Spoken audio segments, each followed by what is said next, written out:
it's always tough when you start having expectations of someone because very rarely in life do we communicate our expectations to somebody. Like, Jay, this is what I'm expecting from you out of this podcast interview. I want us to talk about my new album. I want us to talk about my children's book. I want us to da-da-da. It's very rare that a person like me will come to the table and say that, and it's very rare that you'll be like, D, my expectation is, hey, bro, after we do the podcast, I want you to post it on your social media this many times and da-da-da-da. Because that stuff doesn't get spoken clearly, you got this whole gray area of unspoken expectations that exist in each person's head, but they were unspoken. And then you got how is each person going to react to their unspoken expectations not being met. But that's why I said, just like fighting temptation with being in like a relationship or married, that's real. Like, we can't ignore temptation. Just because you're faithful don't mean that you don't suffer temptation. Same way you got to fight them temptations for friendships. That's why in my mind I can say, I still love him. You know what I'm saying? Because did that hurt my feeling a little bit? Yeah. Did that make me motivated a little bit? Yeah. That made me feel like, okay, cool. I got to show you that I'm worth it, right? Right. Yeah, for sure. But that don't mean I forgot everything we do. Yeah. Outside of what people can see. Right. Just like if we do a podcast, I don't know, and like you said, I might expect you to post it 10 times, and you post it once, and it might hurt my feelings, but then I gotta re-trigger my brain like, bro, he pulled up, he had to pull up. He posted you once, he ain't had to do that. He might not even like stuff on his page, but bro, he might not even like the interview, but bro, we gotta consistently do that as men especially. And I guess that's what you call maturity. And grace too. Yeah, maturity is a part of grace. Yeah. You learn grace as you mature. Yeah. Because you understand that, bro, like, it's things that I probably did to rub somebody wrong, and I wish I could get grace, because I didn't mean it no way. I ain't meaning nothing like that. People come to me like, you don't like me, like, this and that. I'm like, wait, what I do? That's why the best place to be in life, bro, is when you genuinely don't need anything from another person, but you are in relationship with them. So y'all got a relationship, but you're not in relationship with them so that you could get something from them. That's such a liberating, peaceful place to be and a way to exist. That's the good thing about being in Atlanta, to where everybody is trying to, that's how me and you really connected on some, like, yeah, we out here, clearly everybody that's out here, they trying to be upwardly mobile in a sense, but we ain't connect on that type of time to where it feels like it's a chess move friendship. There's so many chess move friendships out here, bro, of just like, yo, this is the perfect move right here. Let me get cool with you, go watch the fight by you so I could really get the plug to go here, because I'm trying to be here, but I can't get there without taking the baby step of getting cool with you, because you're going to open the door to get there. Man, that's what this whole culture is revolved around, bro. Bro, and it's, bro, I ain't gonna lie to you, it's just frustrating because what happened to those genuine friendships, it's so, like, I don't want to turn this into like some, like, I don't know, like boo-hoo session, but it's frustrating because, like, those, as a human being, that's how we flourish as people. Like, that's how you feel good. That's what feeds your soul. You feel me? Like, your energy. And like, when you don't have that, it's like, man, it's like you living every day for an opportunity, and that can be just frustrating. Like we said downstairs, like, imagine you living every day just wanting somebody else, or picturing this person being the perfect person for you, but you living with somebody. It's like, bro, that can be, oh my God, right? So, man, that's why I said it can be frustrating, because, like, that's how it is. I had a friend that I knew from back home. I ain't gonna say the name, but, like, he wanted to make every encounter with me an opportunity for his goals, and I get it, but it's like, that's naturally gonna come. Like, we cool. Like you said, me and you cool. You got way more followers than me, and I'm just pointing out the facts, right? You doing a podcast with me is definitely could help me for sure, but that comes from us just being cool. Like, I ain't looking at D like, yo, do this interview with me so you can post it, and maybe Kodak Black could see it. But like, now that I'm thinking about that, that's a fact. I mean, that's just a fact, but that's the furthest thing in my mind. You get what I'm trying to say? But like you said, I feel good because we genuinely cool. Like, bro, come watch the fight in my crib with my family. Like, it's not a lot of that, though. Nah. It's not a lot of that, bro. Not out here. And that shit is frustrating. Not out here. Dang. Wait, we started? Yeah, let's get popping. Oh, shoot. Yeah. Bro. Yo, what's poppin'? You know what time it is? J Hill, Mr. J Hill Podcast. We in the building. As y'all can see, a really good friend of mine. I try to be very particular in my words. Really good friend of mine. We met during COVID. We did an interview via IG Live.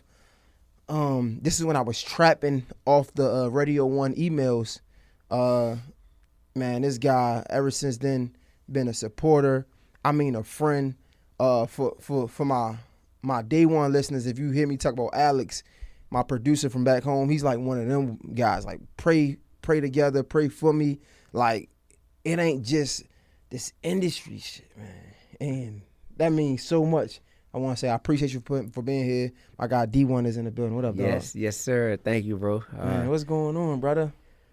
Man, this is a great time because I know you got some special things going on in your personal life that I'm very excited for you, about.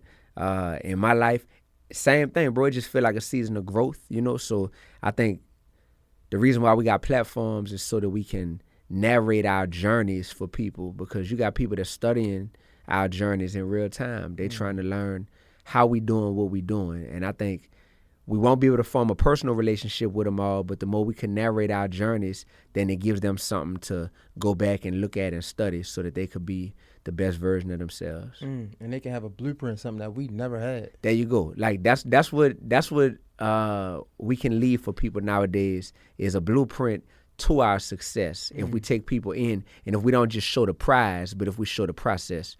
So I'm excited about showing people the small wins, not just the big announcements, a big announcement, everybody, I just got selected for this, or I just purchased this, or that's cool. But let's talk about the micro steps that all, lead to slowly but surely rising to the top. Man, come on, bro. And what people and the pain to it though, right?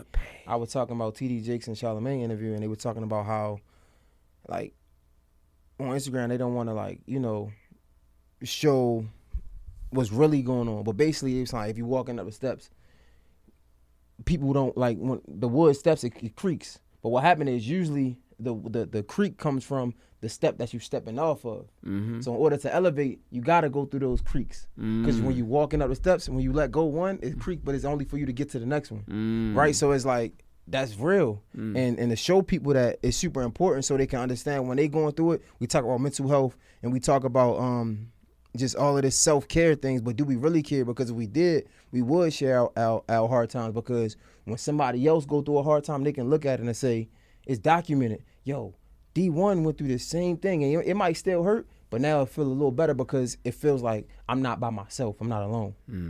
I want to warn people too, bro.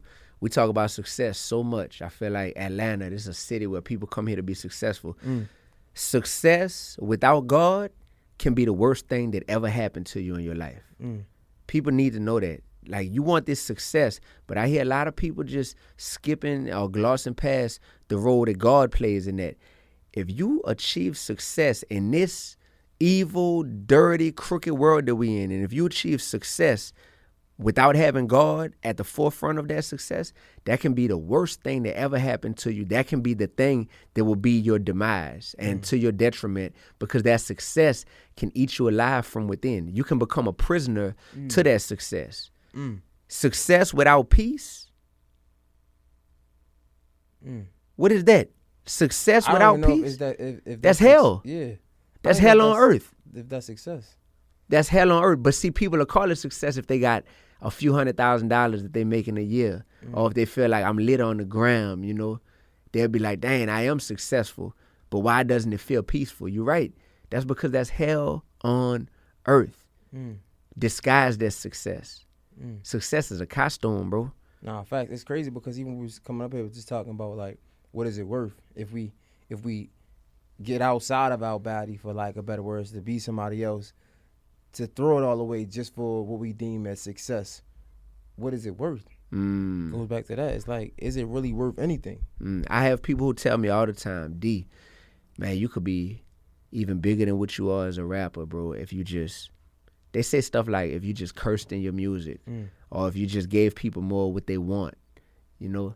And when I hear that stuff, it doesn't even It doesn't even sound appealing to me to have to be somebody that I'm not in order to take a chance at maybe getting bigger. You know what I mean? Like I've had many decisions I've had to make over the course of my career to say, all right, right now I can give people what they want or I can give people what they need. And that's two very different things sometimes, you know, what you want versus what you need. And when you know what people need, I'm a human being. I live in this world too. So I'm amidst all of the darkness and the depression and the anxiety and the poverty and the racism and the violence. I'm amidst all this. So when I know what people need, to say that I'm going to ignore that and give them what they want, man, I feel like that make me the most low down, dirty leader that I could be. It makes you worse. And that's, it's not funny, but that's the, we was talking about like me going back to church and stuff. That's like the hardest part of going back to church, understanding that like you know better. Yes. Right? Like when you know better, you do better. Yes. And because we on earth with like success or not, this is just hell on earth. Like our whole mission here is to get back home. Right? So when you know better, it's like you gotta do better. But because our mind is plagued with so many dark thoughts and just evil thoughts, right? It makes it hard to do better because it's temptation. Like you wanna do what feels good, and what feels good ain't always was really good for you and the salvation, right? So it's funny to hear you say that because when you know better, you do better. But what people don't understand is how hard it is to do better. So doing better is definitely harder, but it's also more rewarding. For sure. And people need to know that. For sure. You know, just because something is harder doesn't mean we should run away from it. You should run towards it. Correct. As men, we should. Correct. We should know that, right? Correct. And I'm in an industry, bro. I find myself outnumbered in the rap game because there's so many men who talk about, I'm a man because I'm providing for my family and I'm making money.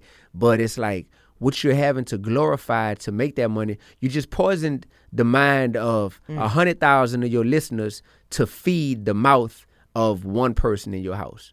You worry about feeding your son, but you just poisoned the mind of 100,000 people who just bought your album. That right there, that's not manhood.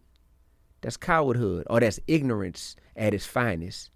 That's beautiful ignorance. That's ignorance dressed up, made to look real good, but it's still ignorant. I seen a post the other day. I'm gonna see if I can find it. Oh man, this is crazy. I ain't know we was about to get into it like this, bro. You know how we do, man. Facts. You know? Yeah, let me see if I can find this post, bro. Yo, this is crazy. Oh man. Only because this is a candid conversation like this, but this is what you remind me of, bro. Hold up. I'm gonna find it, bro. I promise. This is what we talking about. Excuses make today easy, but tomorrow hard. Discipline makes today hard, but tomorrow easy.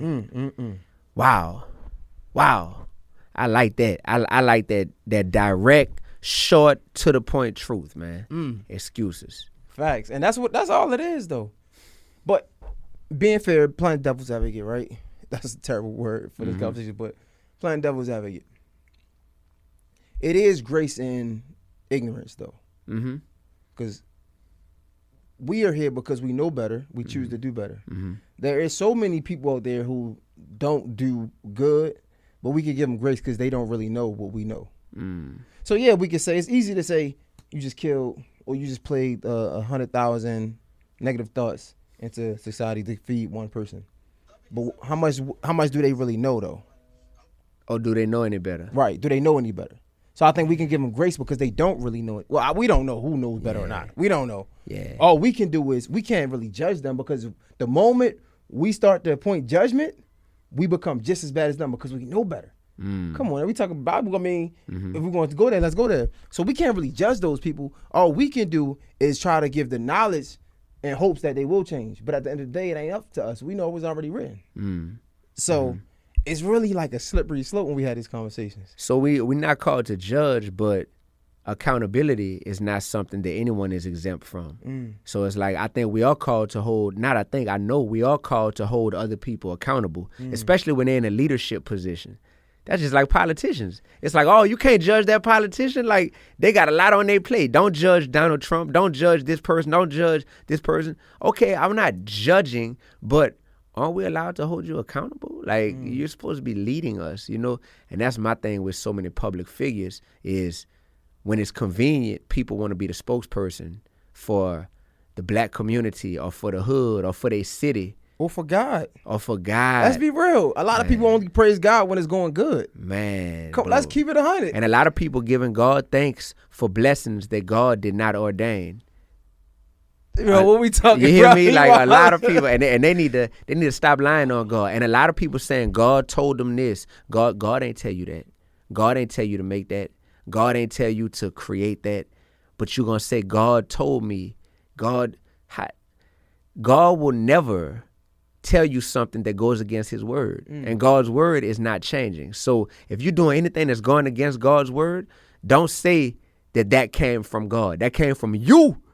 And you trying to run behind God so that people can't hold you accountable. I think it's a scripture in the Bible. I don't know the exact scripture, but it said that anybody who in my church, guys, y'all can help me out when y'all see this. But basically, like, anybody who adds to the word of God, God is going to add the plagues of the burdens of the plagues to their life. Anybody that takes away from the scripture, he's going to take away the glory or the good from their life. So basically, like you said, don't change what God said. And that's literally written in the Bible. Like, he says that. Like, don't add or take away from my word. If you do, I'm going to add the plagues. I'm going to add bad to your life. And if you take away, I'm going to take away the good that come from my word as well. So it's crazy that, like, and people do that all the time. But again, I do want to lead with a little grace because a lot of people haven't seen these words. A lot of people ain't even seen these scriptures. It is up to people like us to make them knowledgeable so they can see it. Right. I want to ask you this, though.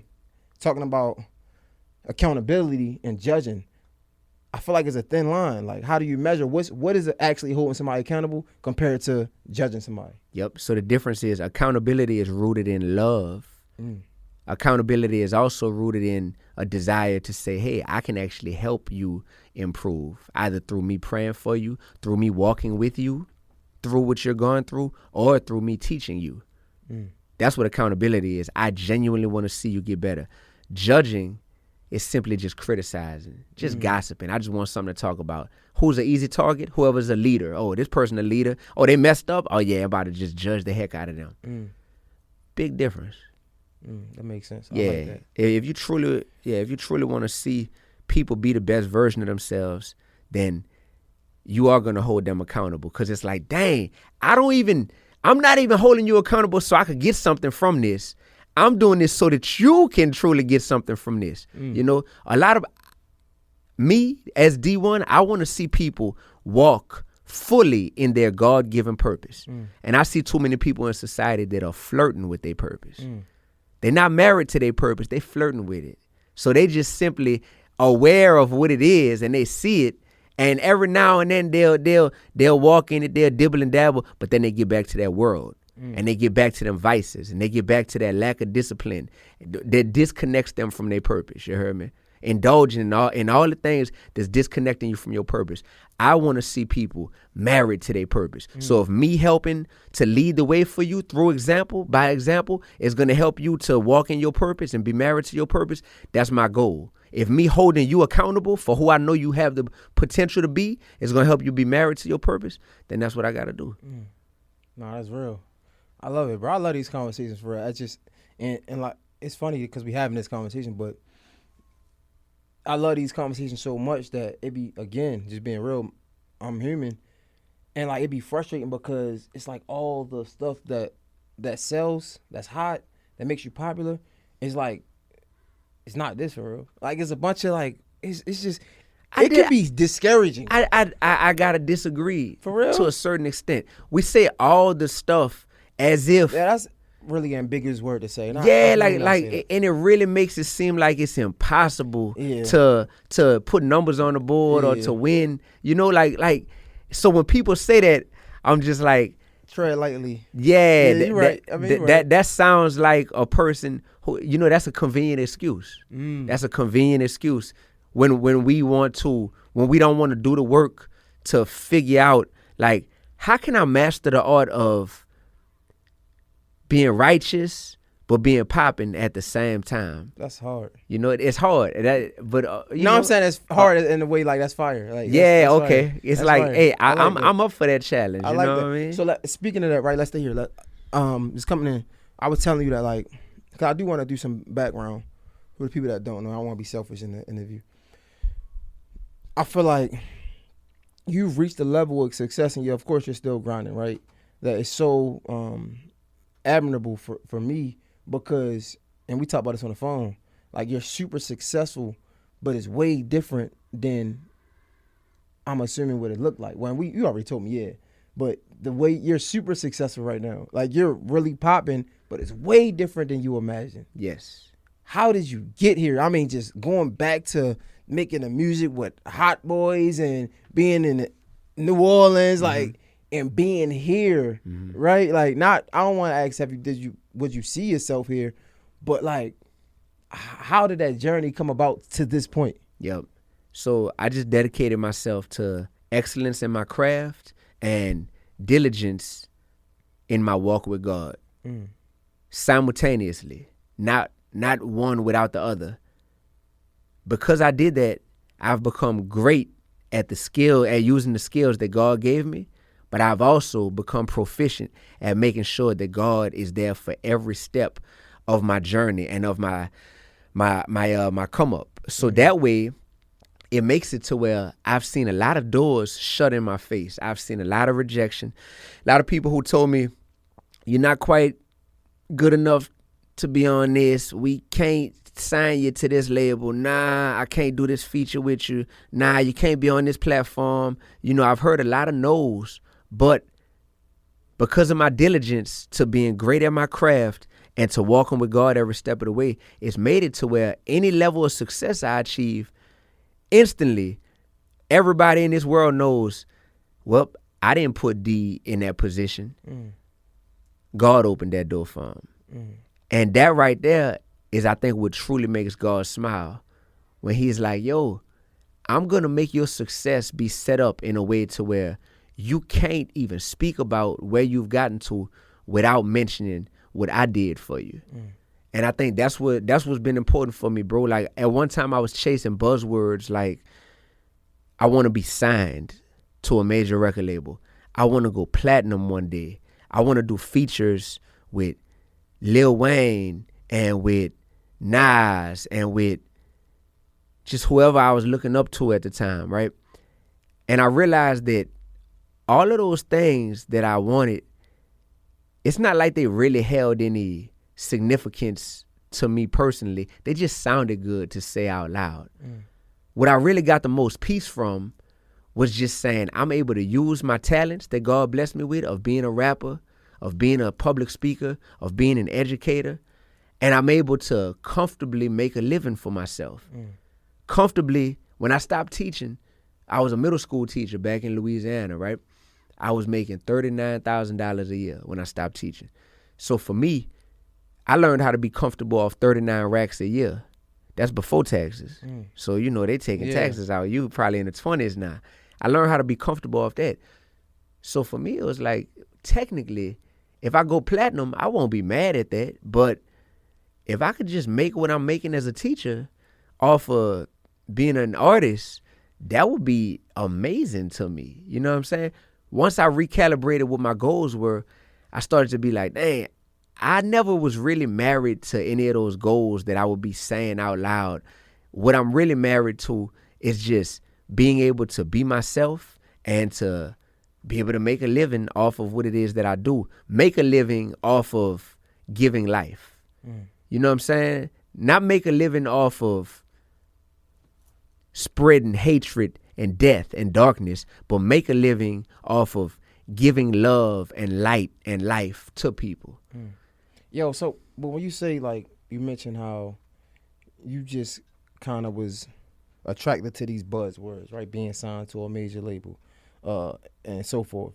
But just knowing your story, it ain't like, from my perspective, it ain't seem like you changed so much, because even coming in the game, I think your first hot song was like really challenging It Lil was. Wayne and the rappers Yeah. from the words that they were saying. Yeah. So it ain't like you made a significant change in my eyes. I don't see it. So I'm wondering what was the biggest change from then to now. The level of peace that I had when I was signed to a major label versus the level of peace that I have now, they don't even compare to each other, bro.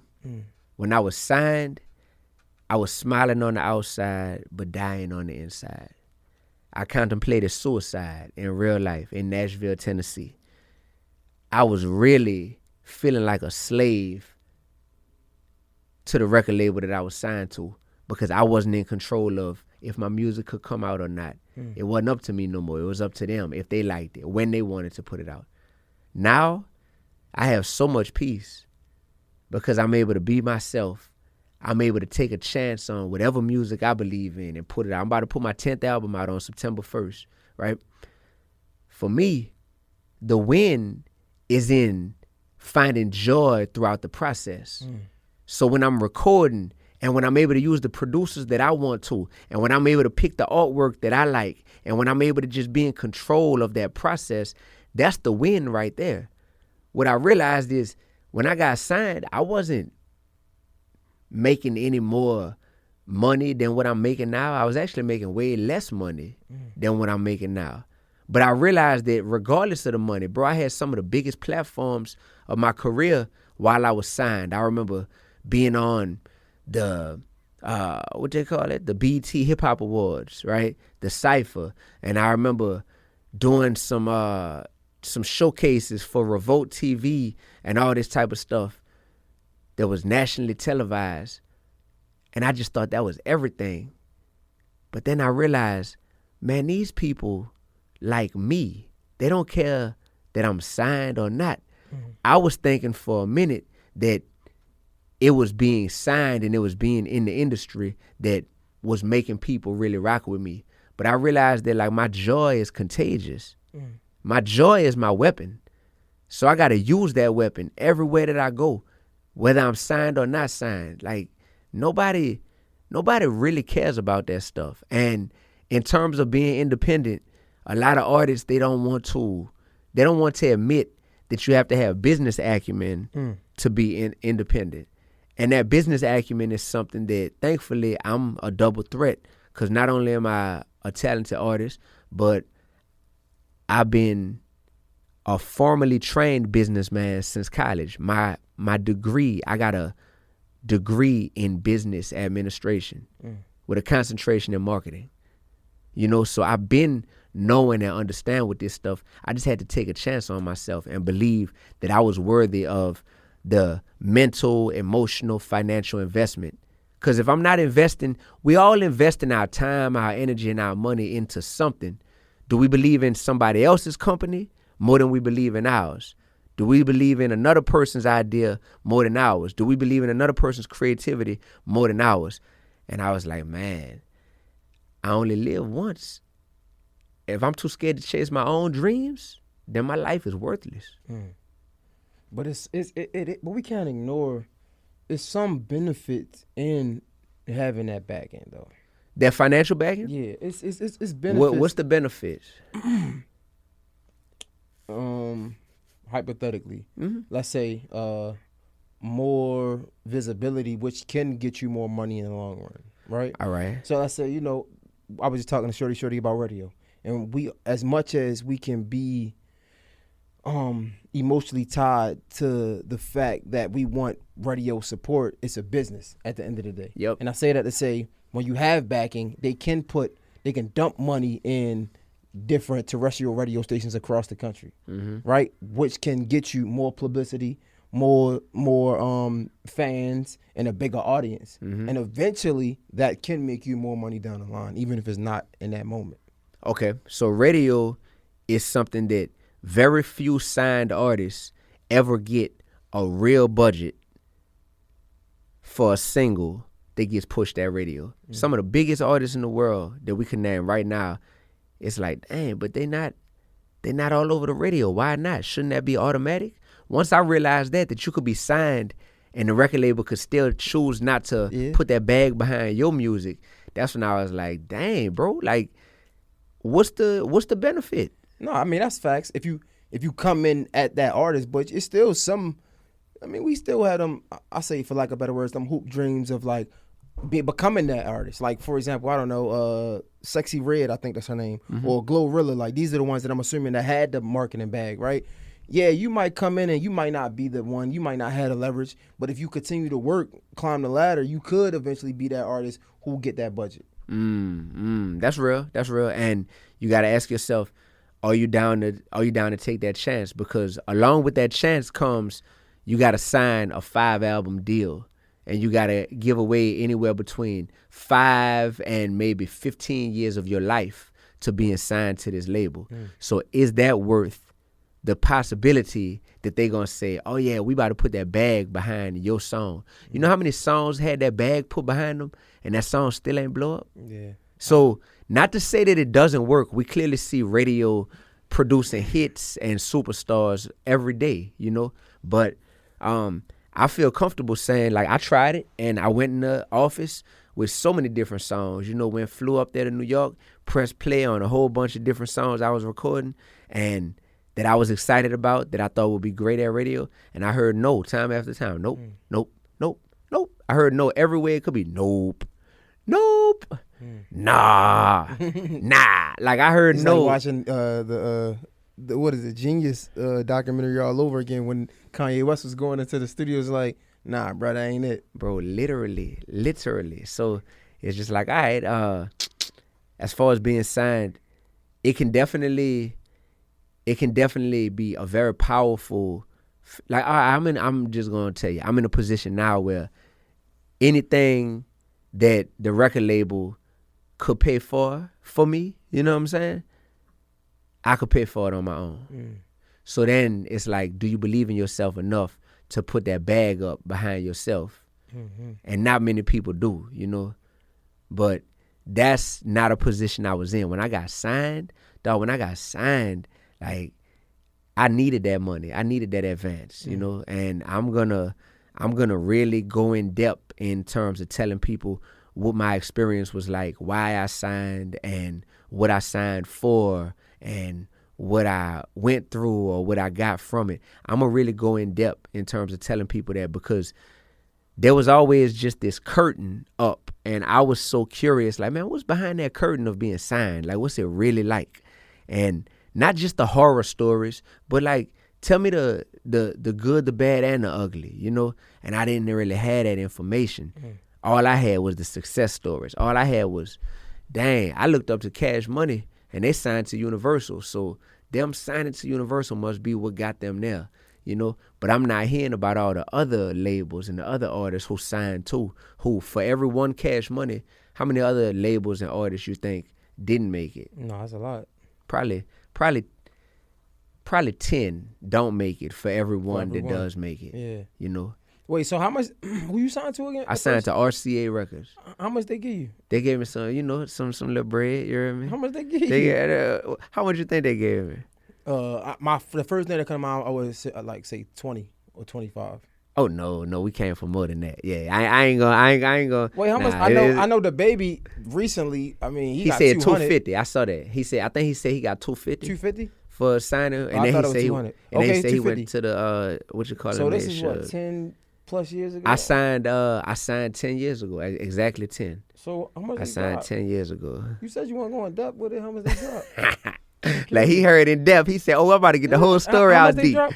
Man, just know that the amount of money that they gave me at the time, it You might just say the number. it now. quadrupled my net worth. You know what I'm saying? Like it made it to where like I needed that. I needed that bread. And when I got in advance, ironically, it wasn't like I made it type of moment. It was just like I could breathe now. Bro, are you writing a book or something? Because why you ain't trying to Yeah, tell me? All right, why you ain't tell me the number? Like, what the hell is going bro. on? Yeah. I'm about to put my first book out, but that's for the kids. That's a children's book. But I got, bro. I got Okay, because I'm like, bro, what are you hiding? Yeah. It's Okay. funny. It's funny how people think that you get so much money when you get signed. Like, them days are over with, bro. Like, I don't know what people really be thinking. I don't even know, just my perspective, even with the podcast thing, I would love to be on the network, but it's like, by time all of the stipulations and what they want you to have to sign you, it's like it's not even worth signing to you because I would have the money. Like, by the time I get the numbers that you want me to have, Wow. it's like I don't need to be signed to you because I could Wow. just take my numbers and make the money for myself. So what can a big podcast network do for an independent podcaster that you can't do on your own? Outside of asking for those numbers is a lot. So if they're not requiring these numbers, which they are, so I guess this is an imaginary conversation. All right. But if, let's just say they saying right now, definitely a bigger audience, right? Opportunity for a bigger audience. But then it's like sometimes I feel like knowing the business be hindering me because I know too much sometimes. Because think about it like this: you can be signed to a network with a YouTube following of, let's say, 2.5 million subscribers. Right. That doesn't necessarily mean that they're coming to watch your show, because it's big YouTube platforms who have other shows who still do regular amount of numbers. So it's no guarantee. But let's just say for shits and giggles, we just having fun, right? It's an opportunity to have more audience. Okay, one. We can't ignore that people are shallow, so it look good. Okay. Right? How many times we see people, like, I don't know, you might see a video, it could be one of the best videos, but it has 0 views. You're not gonna look at it. It just is what it is. That's just how we think, how we so it could be a good look. I mean, it's a few opportunities, but again, that's really just that ain't a real conversation, because they want you to have 50,000 downloads before they look at you. Really? 50,000 downloads, you know how much money I'm gonna make from that on the audio side? They want you to get average 100 to 200,000 views on a YouTube every video. Bro, you know how much money I'm making? Like, why would I sign to you for real talk? Can we get a timestamp? Dylan, you can mark this out. I just had a conversation with, they like, bro, you wanna they say, yo, we want you to do the interviews here. Okay, cool. Then I'm saving money because I don't have to pay for the studio. Makes sense. But they got a stipulation on the people that I can bring. It got to be only people with 100,000 followers. Okay, so what do I do with the people who don't have 100,000 followers? I got to take them back. Now that makes no sense, because I'm bringing exposure to your business with my bigger guests, Right. when I could just keep the exposure for myself. It makes no sense. But I'm sure they're giving you something in exchange for they that. giving you recording the space. Okay, so that's the form of payment is taken away from an expense that you currently have. Not even, they just look at it like, I look good in front of, Gotcha. cut that name out. Even with DTLR, when I started my freestyles, right, they literally told me that the reason I was so successful was because DTLR was on the wall. Literally. Bro. I left. I painted no ghostwriter. I can't make this up. Shorty was just up here. I painted no ghostwriter on my studio wall that I had. We did $2 million out the gate. Way more than anything I did with the company. So it's like, and I feel like me knowing these things is a detriment sometimes, because now my mind is already plagued. So it's like, do I want to get signed? Because by the time I'm ready to be signed, it wouldn't make sense. What kind of a profit split and revenue share do they usually do if you're gonna start having your show be on a big platform that has 2 million YouTube subscribers and you one of the shows in their network? How does that work? I don't know, because I haven't had a lot of conversations, but what I will say is, just from assumption, and this is another benefit. So I know what I don't know, but I'm assuming that a company will get you, and you can keep your YouTube numbers, you can keep the money from YouTube, you can own your IPO and all that. But what they will do is they'll be in charge of like sponsors. And because companies have, like, let's say radio, that's where they flourish at. They stay alive and they stay above ground because of ad dollars. So because they have the connection with ad revenue, they get people to have ads on your show, and then they'll even like give you a small percent of that, and they take the most of it, where you could keep everything else, something like that. So it won't be I don't think it'll be a revenue split with YouTube, but it might be. It might be. But that's where from what I hear, it's usually like the ad split. It's the ad. Yeah, and what I will say is, So you ain't eating nothing off of the YouTube. No, you would. Yeah, you would keep all. But if you're on their channel, like, how do they even? Yeah, I don't know. I don't know. That's a great question. Yeah. Probably. Yeah. 70-30, I would assume. I don't know, 60-40 maybe. I don't Okay. know. I would think that's fair, but I mean that is one other benefit when we talk about signing, because if you ain't out here in the phone books calling people, building these relationships to get these sponsors, is a lot of people ain't getting these ads. Like, you feel me? And a lot of times it ain't just a email. People think you could just email these companies, hey, I got these numbers. Nah, like a lot of these ads come from real genuine relationships. Like, that's why people got the same ads. We look at $1 Million Worth of Game. New Amsterdam been on there for years now because they have that rapport, that relationship. So yeah, I mean, yeah. So what's the goal of like entrepreneurship for you? Is there a certain dollar amount? Is there a certain metric that you identify, like, yo, once I hit there, like, I know I've made it? I'm not even there yet, bro. Like, my goals, I have, like we something like them steps. Like, my goal right now, to be completely honest with you, bro, is to replace my jobs. And I don't even talk about this usually, but if the moment I can, so it's crazy 'cause I have multiple jobs and, like, even, like, I mean, not have multiple goals, and I'll do myself a disservice, and even when we could block this out my team, right? Like, I think different goals, like being able to, I want to be able to have a team to myself, right? So not having to share my team with other people because of opportunities and just because they got to take care of what they got to take care of, which is understandable. So I want to be able to, one of my goals is to pay my team full time, right? So, like, this is your full-time job. And my other goal is to be able to just replace, like, take care of my home comfortably with this.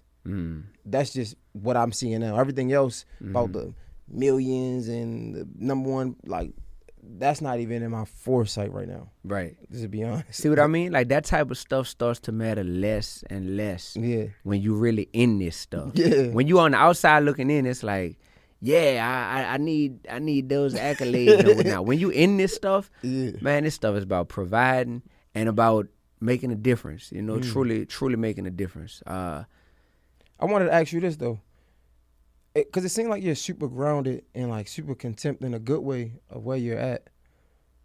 But with that, where does the chip come from to keep going, or do you even have a chip? Of course, brother. Where does that come from? Because it's like you're so grounded. What is the chip? Brother, I'm fighting a spiritual war. So the chip comes from all the evil that's present in this world every day that I see. So growth for me means that I have an opportunity to reach more and more people and push my light upon them and be able to, you know, give them that motivation, that inspiration that they need to live their life with mission vision. You got the blind leading the blind out here. You got so many people that's blind, but they got millions of dollars, millions of followers. And they leading other blind people who's like, yo, I can't see nothing, but, you know, from what I'm hearing, this person right here seem like they pushing me in the direction I need to go. So they're being led by somebody else that's blind, but they don't know that person is blind because they're blind themselves. You know what I mean? And I'm trying to help cure the blind with what I call mission vision. Mission vision is to where you can see where you're going, and where you're going is predicated on whatever your God-given mission is. Bro, if this wasn't a God-ordained mission for me, I would not be no rapper, man. I had to make up a name, Dee-1. My mama ain't named me Dee-1. You know what I'm saying? Like, this is a character that has had to get created, a name, you know, a stage name. I have to go on stage. I have to, you know, turn on the charm and the extra layer of charisma and the look at me, let me share, you know, all these details of my life with y'all just to hold y'all attention. That's not natural, bro.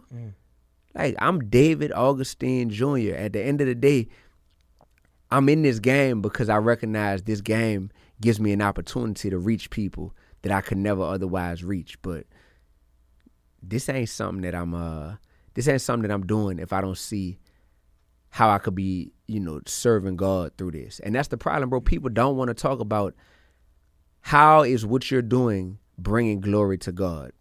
They don't want to have that conversation. They want to talk about providing, and I could talk about how what I'm doing is providing for my family, or I could talk about how what I'm doing is, helping me to come up and come from the bottom and first generation of wealth. Man, that don't have nothing to do with are you serving God though with your platform. And I'm here to say that the people that's not serving God, with or without a big platform, if you're not serving God, hey, you still got time, but your time is running out. Yeah, they talk about the last days, bro. Yo, it's so many questions I got. It's like I'm trying to I wish I could write them down as we speak. But speaking of that, Chip, outside of what we know we should do and what we shouldn't do, right? Outside of that, I'm going to talk to David right now, right? Like the human, right?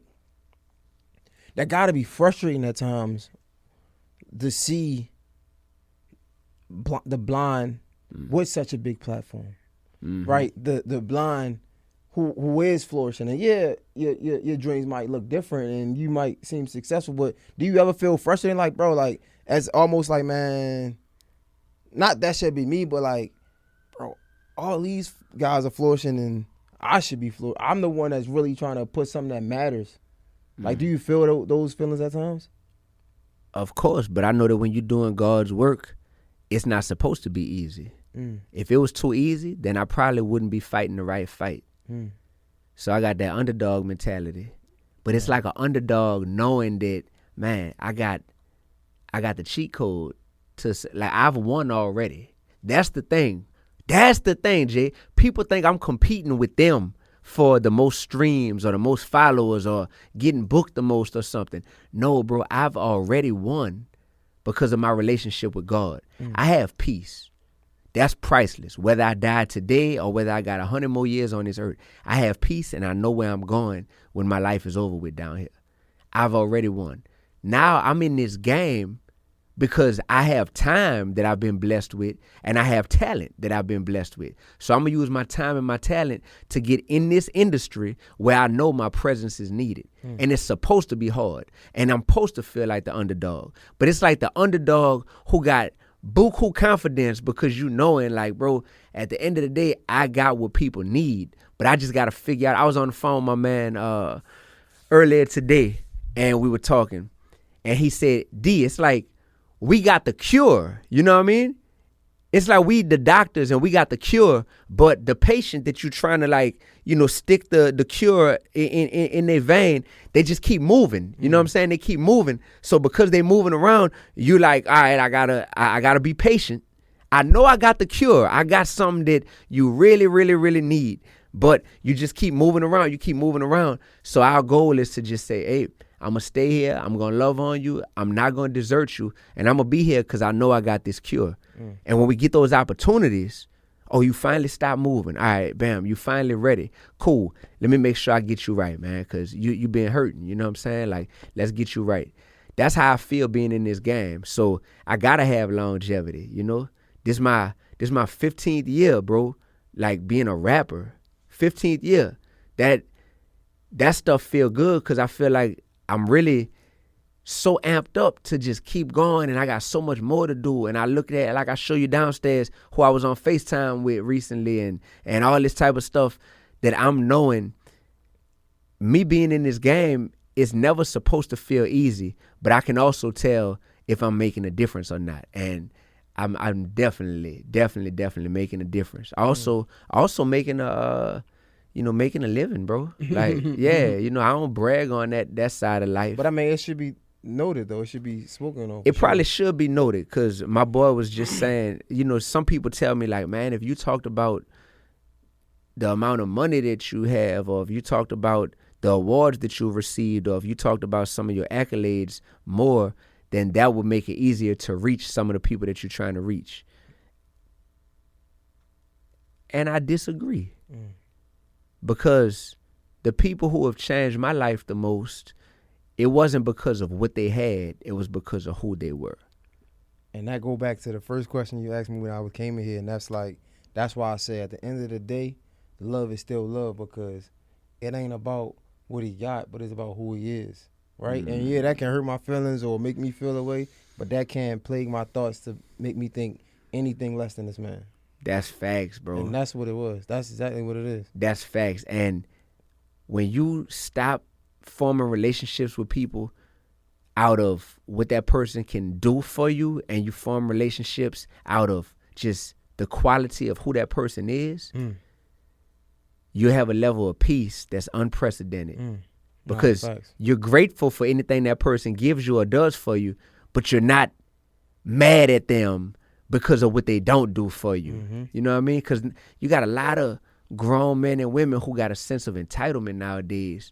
And that entitlement comes from deep down. They feel like, man, if you further along than me, you need to put me on. And I think that put me on mentality is what plagues the black community.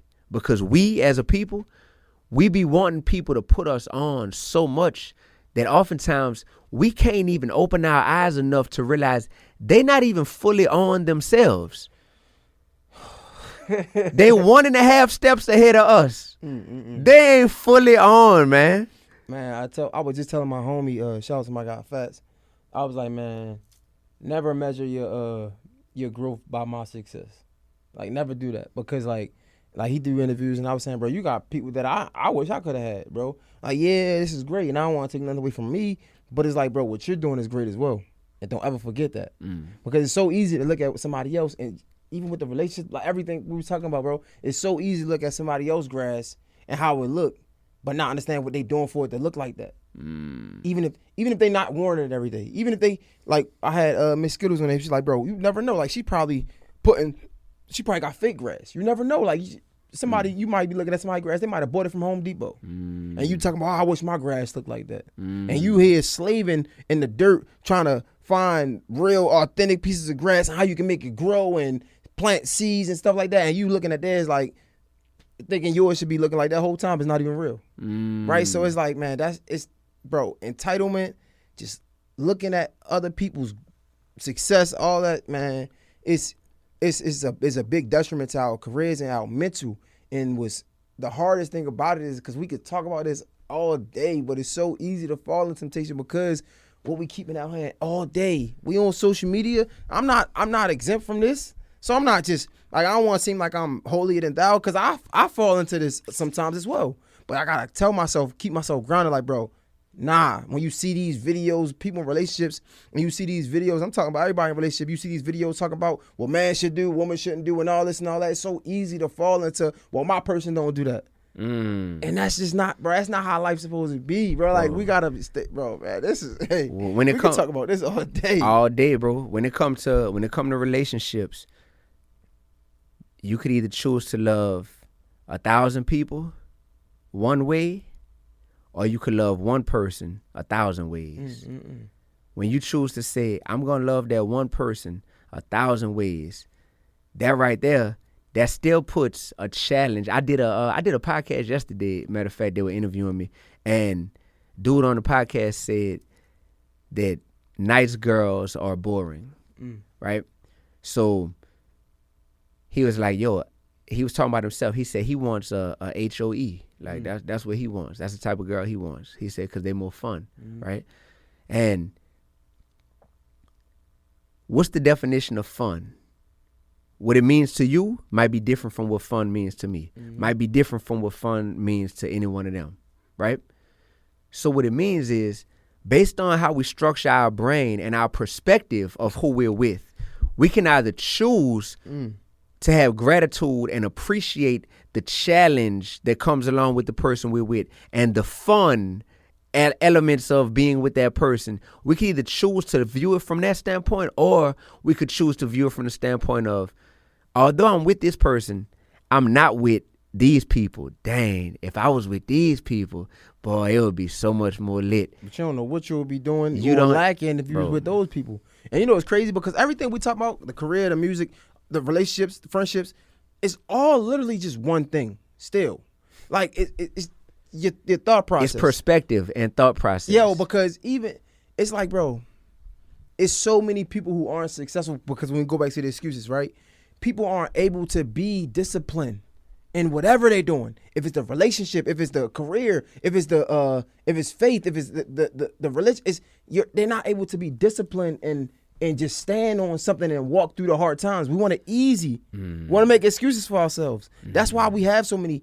And again, I'm not no better than, I don't want to say I'm judging. It's just, bro, you gotta go through something. Like what happened is, and just from my experience, like the devil make it easy for you not to do good, not to be righteous. He makes it easy for you. So you think you thanking God, but it's not even God, it's the devil. He's opening the doors for you to walk to hell, literally. He's a master manipulator. Yeah, so it's like, well, even when we talk about relationships, it's like, bro, like I talk about like being faithful, and I tell my audience this all the time because I don't want to, again, I'm not trying to come off as no Derek Jackson. I ain't trying to judge my man or nothing like that, but it's like, I tell people, bro, as a man, it can get hard sometimes because temptation is real, and I'm a human. I'm a man of flesh, right? So it can get hard. But none of this I tell people all the time, none of this don't make me who I am. It's about who I am when nobody looking. The fact that I can have temptation or think about temptation, but challenge myself and get back on track. That's who I am. Because I love my woman, and outside of my woman, I love myself more.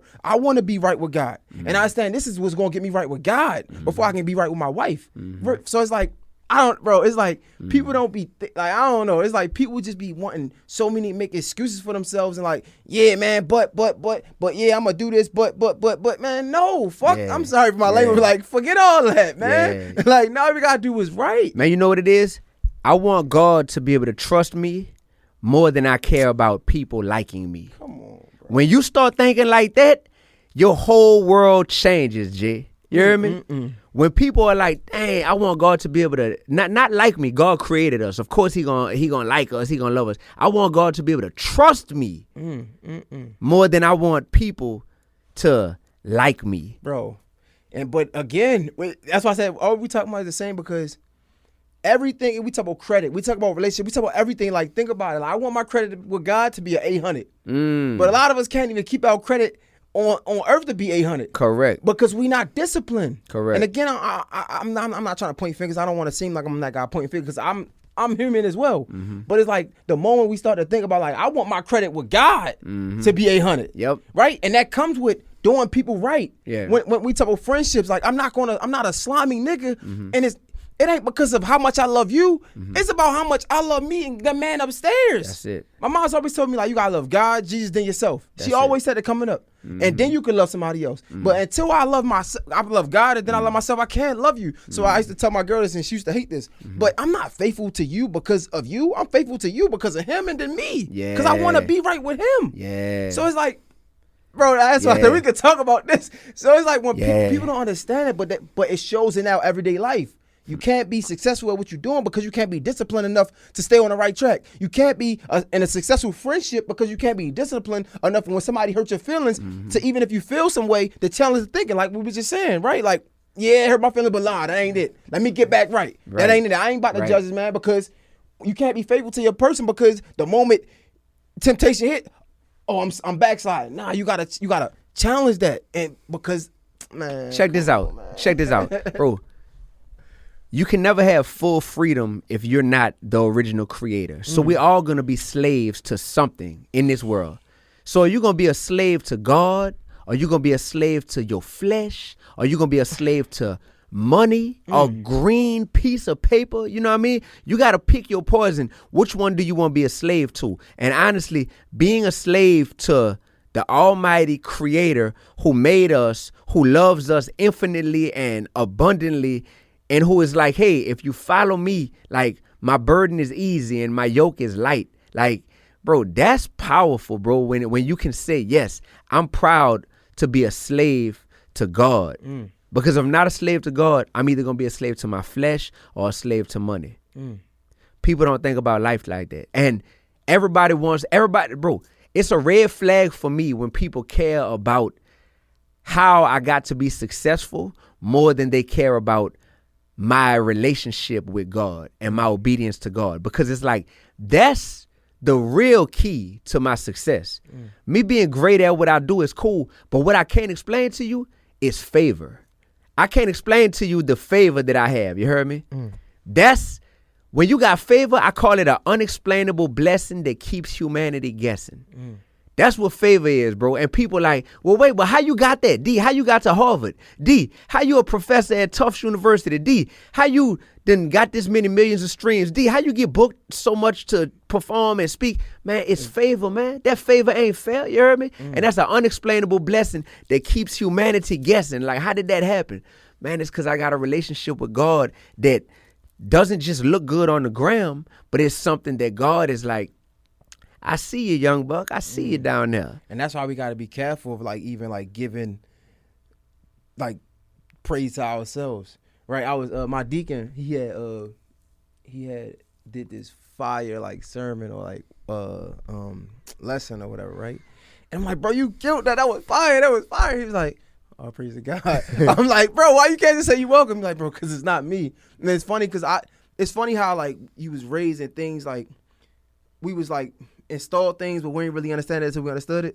When I was coming up, my mom's never would say she was proud of me, and she always said like, I'm happy to see you here, and I'm glad that God put you in this position or put you in a place to be getting all this stuff. But I could never take the glory. I could never take that away from God because I didn't do it. I can't be proud of you. It's not because of me. It's because of Him. So she would never say that. And of course I would come up not saying it too, but I never really understood it. And then I'm talking to my deacon. I'm like, bro, nah, bro, you could just I could say thank you too. I could say you. He's like, nah, bro, I can't take that because that ain't for me to take. That ain't the glory. That ain't the glory for me to take. It's for God. That's powerful. I love that mindset more than people who down here who call themselves gods. Man, I don't rock like that. When people call themselves gods, and when they think so much of themselves, like I had a brother, and not to talk bad about him at all, because I rock with him, but I had a brother on the podcast yesterday who he was arguing with me that like narcissism is a good thing. You know, being a narcissist is a good thing because that's the people who make it the furthest in life. Is the ones that are obsessed with themselves and they're overly in love with themselves and concerned with themselves. So that's why they go further in life. But I was like, going further doesn't always mean that you're doing better in life. There's a lot of people that were still alive when they crucified Jesus. Yeah, bro. It was actually the crowds that called for Jesus to be crucified, you know? So it's like the same people that are building you up and making it to where you can go further, that could be the same people that are turning their back on you and call for your crucifixion. So my thing is like, yo, do I want to pander to an audience of 7 billion people on this earth, or do I want to play and live for an audience of 1? But even with that, right, again, just for sake of conversation and argument, like, that's like kind of moving. It's like, I don't like that argument because being a narcissist or being narcissistic and loving yourself, it doesn't have to go hand in hand. Fact. Like, there you go. It doesn't have to go hand in hand. There you go. Like being narcissistic, can somebody pull up the definition if y'all don't mind? Yep. I feel like being narcissistic is thinking so much of you over somebody else or making everything about you. Yep. Like I can love myself, yep, right? Because again, like I just told my mom, it comes God, Jesus, then myself, right? I can love myself, but don't have to be no better than who you are. Yep. Like that's like no. Like what do we no? Here we go. A narcissist is a person who has an excessive interest in or admiration of themselves. Narcissists think the world revolves around them. How can this world revolve around you when you didn't create this world? You ain't even create yourself. It's like that makes like what's that people saying? They have an unreasonably high sense of self-importance and require constant, excessive admiration. Whoo, man, bro? That's like killing everybody on the world to save yourself. I just got exhausted thinking about having to live life with a narcissist on a regular basis, bro. I just got exhausted when someone constantly needs praise and admiration because of their over excessive sense of self-worth and self-importance. Bro, it sounds exhausting. But when you think about it, it's a lot of people out here that's really just wanting to be famous, bro. So many people want to be famous nowadays because of social media that they will go above and beyond to just say and do things that have shock value to where they're like, maybe this will be that moment to where I'm chasing that feeling of going viral, or I'm chasing that feeling of being able to be popping or be famous. And when they get a little hit of that and they get some views or some likes what happens is now they gotta outdo themselves. It's like drugs. It's like dopamine. Like now they like, even, bro, I gotta say something even more crazy next time. So imagine these artists, bro. Imagine these artists, these women who have kids, and even if they don't have kids, they got mothers, they got grandmothers, they got people in their community who they know don't really approve of how they are portraying themselves nowadays. But these women are like, man, I mean, if I showed 90% of my cleavage with the last outfit, I gotta show 95% of it this time for it to be more of a talking point on the blogs and on social media. And if I made a song saying that, you know, I like to do this to a dude, and this how I'm a, you know, give a dude this or do this to him, da da da. The next song, I gotta say that I'm gonna do this to a dude while another girl doing it to me, and like they just gotta. It's like, what can I do to go above and beyond? And we should have that above and beyond mentality, but it should be towards serving God. Yo, it's crazy because that's literally what crack does to you. So my mom's did drugs, right? And like literally, I don't know if it's crack or dope, but one of them, like literally, people do it so much that it drives them to a state of like death because they're always chasing that first time. Dang. That's exactly what it does. That's why they do it so much, because they're never going to be able to feel that first hit, that first high. They always chasing that first high. It's a show named called Dope. It was on Netflix. If you get a chance to check it out, it was dope. No pun intended. But it was one of the addicts was saying like, yo, like it's like I'm constantly chasing this first high because the first high was the best feeling I ever felt in my life. Same with the viral stuff, right? It's like you get a sense of success and it's like I'm chasing it. I want to get this feeling again, but to what? To what expense? What's the expense? Your soul? At what expense? And that's why I say like, but I'm me being human. Everybody, we always had the question of like, would you rather be rich or famous? And I'll be honest, I always said famous because I always understood what I wanted in life. Like I always wanted to be the person, like from my perspective, I'm like, man, if I gotta be the sacrificial lamb, so be it. I want to be able to be so successful so I can tell people like, yo, this is how we gotta do it. So if I gotta take that hit, like in my mind, I always be like, I'll be that sacrificial lamb because I always wanted to. Because when I was coming up, I never understood the business of people on TV. I thought they was making all the money. I never knew to be the owner of BET. I never knew to be I never saw that. I didn't understand it. I didn't, we were just talking about, I didn't know that you could be successful and not have no fame. I never knew that. But like, as I grew up, I wanted to expose that to everyone because I feel like we all should know that. And it can save so many of us. It could alleviate so many, just heartaches, suicides, whatever. It could help so many people. And I always said, man, I'd rather be famous because if I could just touch everybody, man, like I don't know. That's just always how I felt. I just wanted everybody to know the truth. Like that's just always what I felt. Bro, your heart is clearly in a very good place to where you want to serve God. You want to do so much good in this world. I'm curious, and I'm going to put you on the spot right now. What do you feel like you can personally... What area do you feel like you can improve in professionally to be more pleasing to God? Professionally? Professionally.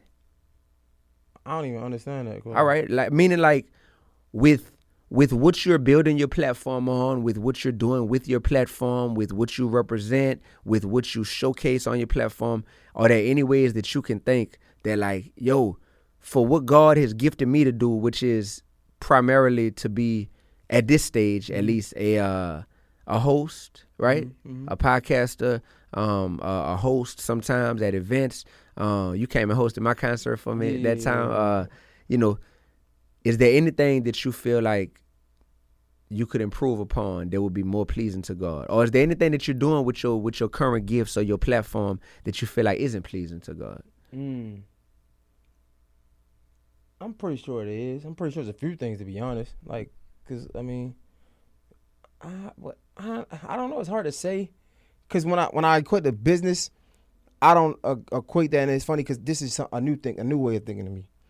Like, I don't equate my business with, like, serving God. And I say that because what I think I can do better is outside of work. Right? Like, so, man, I don't even know how much time we got. Because this conversation can go crazy. But, so,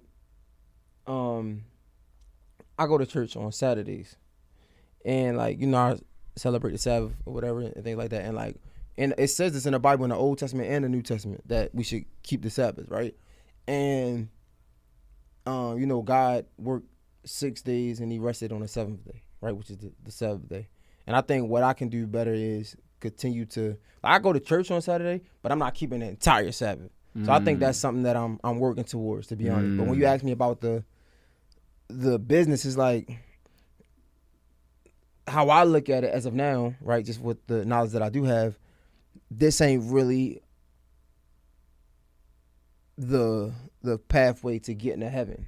It's really about what he be talking about in the Bible. That's keeping the Sabbath, Passover, like, and things like that. And those are things that I can do better, to be honest. My platform, of course, I'm not about to say it's like I'm perfect. I have conversations I probably shouldn't, but for the most part, I'm pretty like, I am who I am. Like, I talk about God, like I am who I am on my podcast or not. Like, I ain't about to have no conversation that, like, that's just who I am. You feel me? And I be wanting other people to talk about, bro, let's talk about God. Like, let's get into it. Like, that's just who I am. I praise him all the time. And the reason why I asked you that is because as men, so much of our self-worth is defined by our work. Like, we really pride ourselves on what we do. What we do and who we are really overlap. So that's why it's really important to make sure that in what we do, that we are being as obedient to God and as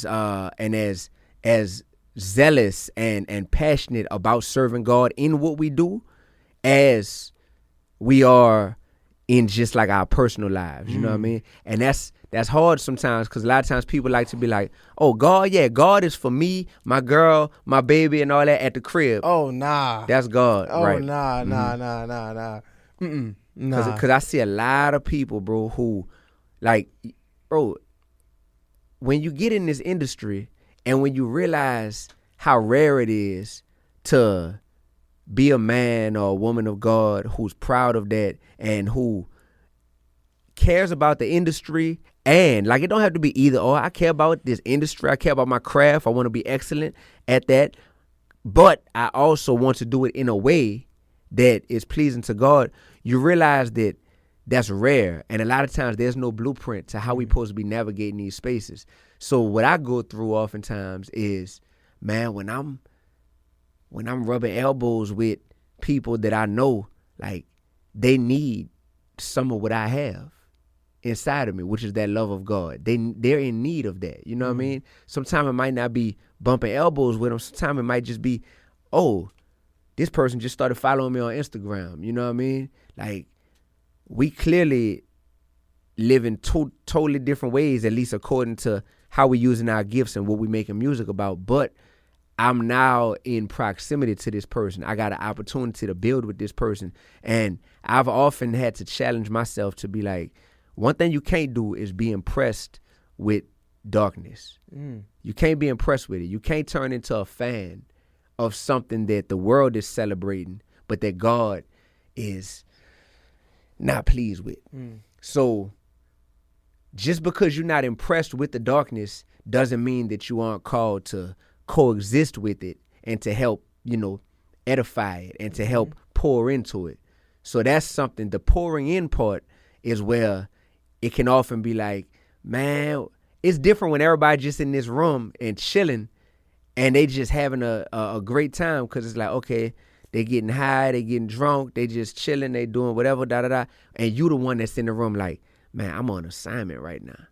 Like, God got me here for a reason. Like, I can't just be indulging in whatever going on. Like, I'm really here on assignment. So, like, what conversations should I be having with people? Like, what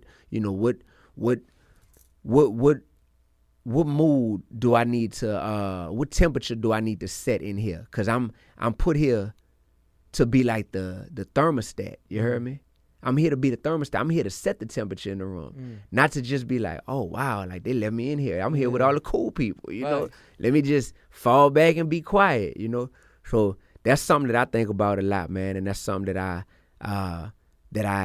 I know if I'm thinking about it and going through it, it's only because I have a desire to please God. So therefore, I ask that to other people who I feel like have that same desire. Yeah, no, I think all my stuff is outside of work, like really truly putting God first, like not just believing and faith, but really truly putting Him at the core of it, and that's like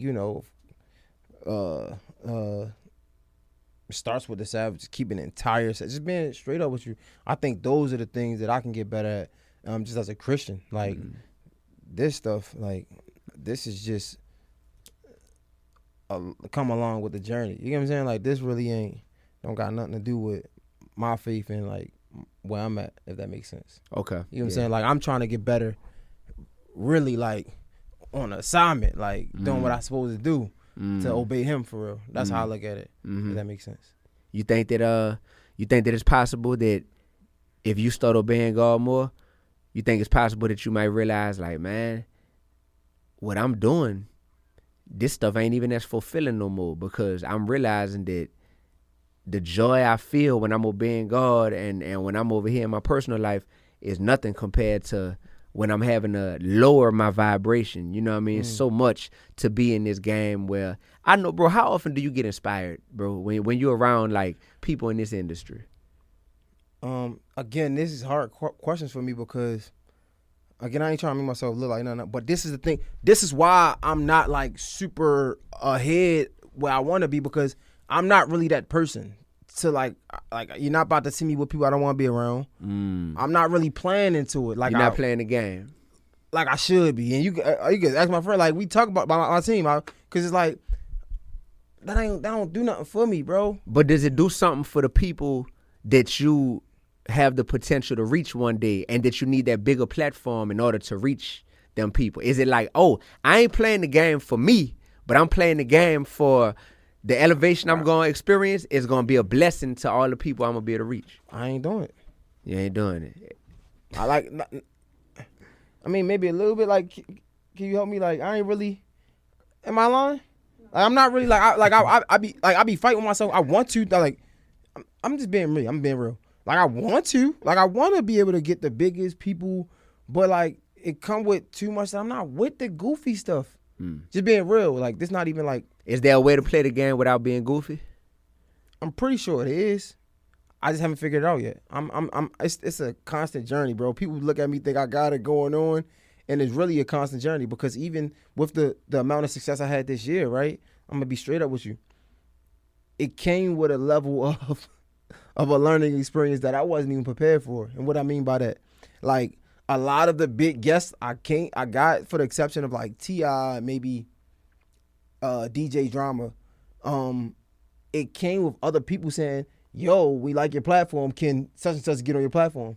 And what that did for me was, I don't want to say make it lazy, but I stopped doing what I was originally doing. And what I really was doing, I told you, you feel me? I stopped that. So now when the text or the call stop, it's like, damn, what do I do now? It got dry, yeah, because you stopped playing offense. Keep it 100. You stopped being hungry. You lost that chip on your shoulder. Yeah, I keep it 100. Keep it 100%. But I say that to say, but because I'm not playing a game, yeah, like I ain't really, it ain't getting no better, because I ain't outside. I'm not in people's faces.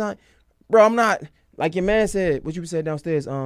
He got a what he say? What was the word he said that he got to do? What? Like show people the cars. Like what was the exact? Signaling. Yeah. I ain't signaling. Yeah. And as much as my mind feel like, yo, if you could, like you could really do that, and bro, I'm not. Yeah. That's what it is. I ain't. Okay. Like, okay. I ain't doing it, but yeah. So that's why I say it's hard to ask those questions to me, because I'm not the one that's doing that anyway. Gotcha. You feel me? Like I ain't, like this right here is dope for me. Like this is fire. Like this is like, and this might not do 100,000, but it's cool, because at least it's something that like I can enjoy, and I can walk away from like, oh, all right, I'm good. Like, that was good. Even if we ain't had no cameras, no mics, this is a real conversation. I just feel good. Absolutely, and it's timeless. It's timeless, bro. That's the type of thing to where people will be able to look back in 100 years, and when you giving real life lessons and real godly principles to people, that advice never expires. Those stories never get played out, because they wasn't fabricated and made up. They were real. When it's real, it's timeless. Yo, my dog, I appreciate you so much, bro. This is, It don't get no better than this, man. Yeah, no, this feel natural, bro. Oh, I gotta do shameless plug right Yeah, quick do for what that. I got going on. Do So I got my 10th album dropping September. September 1st. Mhm. It's called Uno. Uno is an acronym that stands for Underdogs and Outcasts. That's who this album is dedicated to. What was the last one? The last album was called God and Girls Part 2. That's when you went on tour? Yes. Okay, yeah. Yes. Oh, that one was Finding Balance. That's when I Yeah, went on tour. Finding Balance. Finding That was a Balance. project? Yeah, that was a All right, I project. know it wasn't crazy. All right. So all I right, had okay. Finding Balance. Okay, I went on okay. tour. You hosted the Atlanta stop. Mhm. I put out God and Girls 2. So that came out after? Yeah, that came out When you after. dropped? That came out in December, yep. Okay. And now, September 1st, I'm dropping Uno. My 10th album. Really excited about that, bro. 10th album. That's longevity. You know what I'm saying? That feel real dope. Yeah, I want to ask you this, because we talk about even downstairs about labels and stuff like that. Do you think you could, let's say you do a feature with somebody, could you make music that's not like praising God? Or I might be even in the dark. You might already do that. Yeah, see, that just let me know that you probably ain't heard enough of Dee-1's music because my music is glorifying God, although all of it doesn't overtly praise God. You see what I mean? So I can be glorifying God by just talking about anything, talking about a real life story, but I'm not glorifying evil. If I'm not glorifying evil, then it's like I'm bringing reality to people. Okay. That's something that God will be pleased with. You know what I mean? Okay. Yeah, bro. Like my music, like I got a song on a new album called Born to Pay Bills, right? So I say, sometimes I look around this world that we live in and I cry. So many people don't live life. They pay bills, then they die. And I can't lie. I really want my piece of the pie. But while I got you here, I'm going to give you a piece of my mind. Look how we grind like robots on an assembly line. But when our life is over, we can't get back none of that time. So what's your purpose? What's the reason that you trying to climb? Got to be in love with the journey more than you in love with the shine. Just know this world ain't never going to respect you like they supposed to. They get so mad when they hate on you, but God still promotes you. And when you stand on principle, they could never insult you. Yeah, I want my income, but I want to impact the culture. I'm not competing with you. No, it's me versus my potential. Protect your destiny. Don't settle for what life presents you. It's 10% talent, but 90% of it's mental. And when you make it to the top, it won't be accidental. Facts. That's just real life lessons. That's just that, like, oh man, Yeah. okay, that's the, you Nah, know what you're I mean? right, you're right. Yeah, like, so that's what I do, bro. Whatever title people put on that, whatever label people put on that, like, okay, he's this type of rapper or this type of rapper. Man, call me what you want, but just make sure that your opinion of me is based on information and having heard the music, and not just what you think I am. You know what I'm saying? Yeah. So you my partner. Like, what would you consider? You know what I'm saying? What would you consider? Yeah, I would say, what would you consider? My whole, you see my whole movement, you see everything I'm on. Again, bro, not just another tough question, because it's almost like I don't even see you as none of that. And hopefully I'm not being rude or nothing. Like, right. I just see you as like my dog. Like, I'm gonna keep it all the way 100. Like, I see you as Dee-1. Like, I see your posts and stuff. Like, I see it, but I don't really go out my way to see it. Maybe I should. I don't know. I just like, I just know, bro. Like you're a good dude. Like, you like somebody I can call my friend. Like, everything else I don't even see, if that makes sense. That makes a lot of sense. And I don't know if that's like, I'm just thinking, like, I don't know if that's a bad thing, if I can need to be more intentional about, but it's just to be real. I don't think it's bad. I think that I just get offended sometimes when people in the industry want to call themselves professionals, but they don't do the research to really be experts on what it is that they professing. You know what I mean? That's real. So before somebody call me anything, you know what I mean? You got people who still referring to stuff that I did 10 years ago that I accomplished, but I could tell that it's like, oh, they're not really keeping up. But when I do an interview with them, they just hurrying up and going on their phone and trying to hurry up and Google the first thing that come up. You know what I'm saying? Yeah. And it's like, yeah, man, that's letting me know that, okay, some people looking at me as just, oh, he got a lot of followers, so I want him on here. You know, For sure, but that's what they gonna do. What you expect? I mean, maybe I expect too much of people. I'm about to say, because, like, bro, like, they gonna do that. Even, like, that's the majority. Like, of course, what makes, this is what I learned. And this is dope that we having this conversation. The good conversations are the ones who are fans of you. That's why they're so good. Yes. Right? I'm gonna be real. But a lot of times they don't come. Like, and I had to learn this as an interviewer because this is something that I had to learn. Like, I be chasing those good conversations, and I had to understand that I'm interviewing so many people that it might not come all the time, because the interview that they have with somebody that they're connected with is going to hit way different than the one that we're having, because they might be a little guarded. They might don't know where I'm coming from. You feel me? Like, it's different. But when I can have a conversation with somebody I'm a fan of, it's like, oh, let me interview 50 Cent. Let me interview Lil Wayne. Let me interview Kanye. Like, it's different. Same with like, that's why when you go on these interviews, like, I can see how it's frustrating, but that's just work. It's just a game. It's like, they don't really mean no better. Yeah, they could sharpen up on that journalism style, but they just playing the game. Yeah, it's just a game. And you know what's crazy? Because something that might irritate me a little bit is the opposite of that, right? I hate when people are like, how many times we get somebody come in here, they be like, oh, you did your homework. What did you expect? Like, what are you talking about? How many times we get there, they be like, oh, this really an interview. Huh? Like, what are you talking about? Yeah. But that's because the bar has been set so low for them, and they so used to, like, man, this person about to sit here and just ask me whatever off the top. Yeah, where we at, Kyron? Look. Sheesh. All right, so I ain't gonna lie to you, bro. I was about to wrap up, but it's more to go. So word. That right there, right? Getting into, we talking like stuff on the internet. I'm partially not mad at that.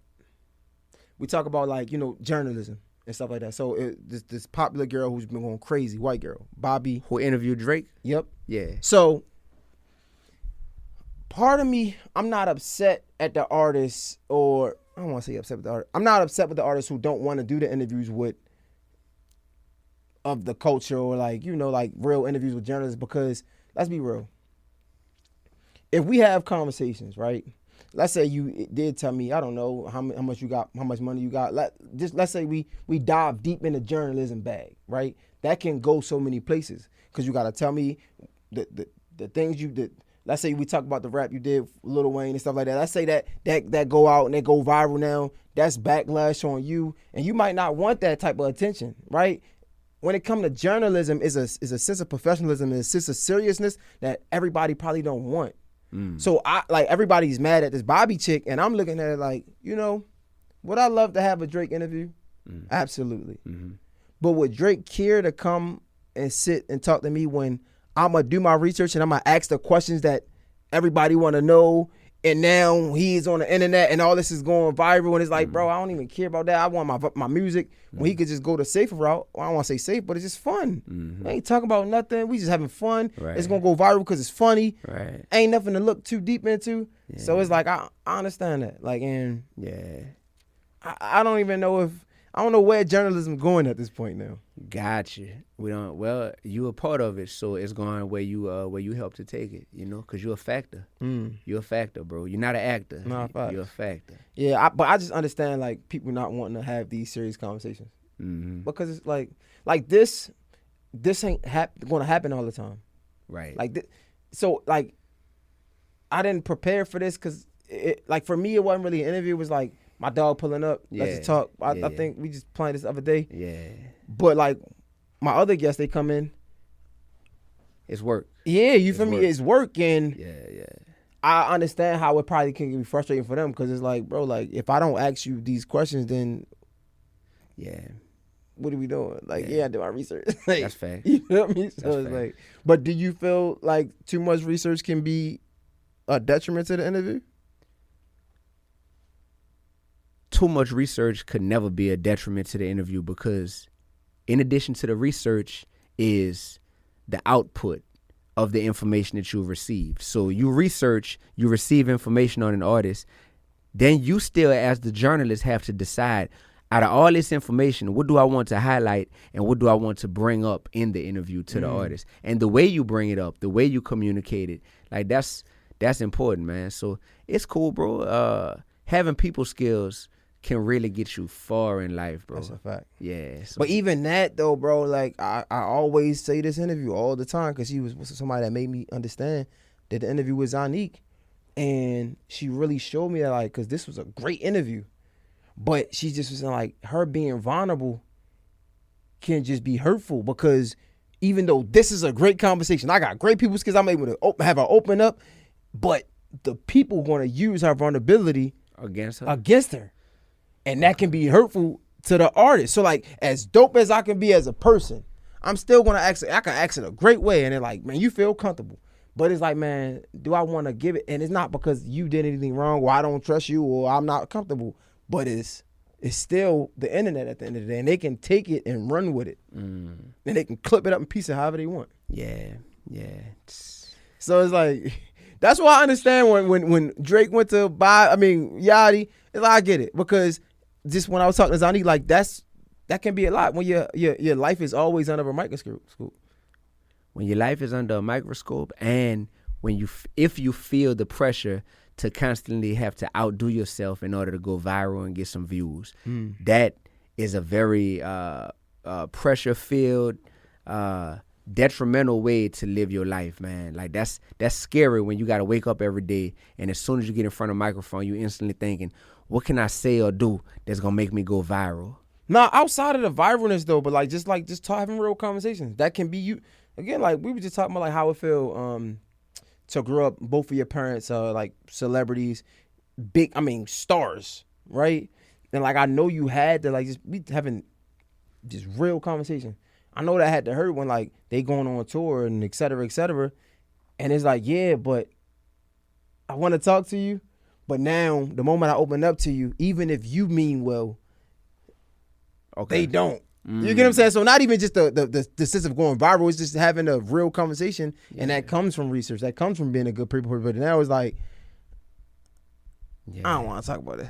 There's two words. There's two words that's life changing for an artist or a person being interviewed, and it could be very hard to say these words in a moment, but they can help you out a lot. No comment. For real, bro. For real. Yeah, that's a fact. But don't that take away? Did that take away from the interview? You said take away from the interview? Kinda, right? I'm gonna respect it, but it's like, okay. But in the streets, if you don't talk, you get considered real. No, you ain't told. The police was trying to interview you. You trying to interview you. You right. You absolutely right. Yeah. But then it's like, what's the point of the interview kinda? Now you right. I'm not mad at it. Yeah. Like, I'm not mad at it as a person. But it's like, now, I mean, we still a business, right? But I mean, yeah, I get it, man. No comment. Yeah, I appreciate you again, bro. My brother, I appreciate you, man. Thank you so much, brother. No Thank problem, you for having me. Yeah. Yo, that's it though. So the new album, Uno, dropping September 1st, and I got my first book dropping August 14th. This is why you didn't want to tell me how much they gave you. It's cool. Hey, man, nah, that's not why I did. Because this is a children's book I'm dropping. It's a children's book. It's a hip hop children's book, and it's an anti-bullying book. Bullying in elementary school, oh, bro, it's such a epidemic that we got to overcome, man. In elementary school? Oh, man, I got bullied in kindergarten, bro. Like, I know so many kids who get bullied. Now you got cyberbullying in addition to real-life bullying. But, yeah, bro, and that stuff, dang, it's crazy. I can still remember being 5 years old and getting bullied on the playground in kindergarten. So I wrote a book that, once again, it's an anti-bullying book, but it's a hip-hop book, you know what I mean? So it all rhymes, and it's like, it's super, I don't want to give it away, but it's called David Found His Slingshot. That's the name of the book. Children's book, dropping August 14th on my website. As a kid in elementary school, if you could think back, can we even comprehend, if I'm reading this book, to not bully? Yes.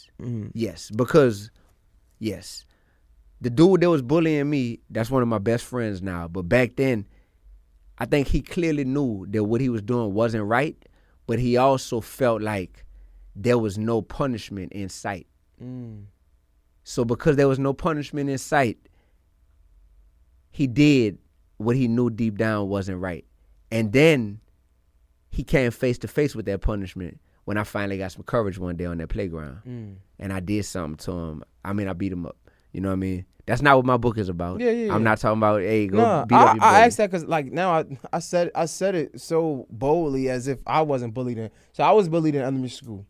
Okay, And, wow. Yeah, and I got held behind twice Okay. because of one, me not knowing how to control my emotions, right? But two, and not most importantly, but importantly, was people were picking with me, so I felt the need to have to defend myself. Like I would fight all the time. People call my mom's drug addict and all this and all that.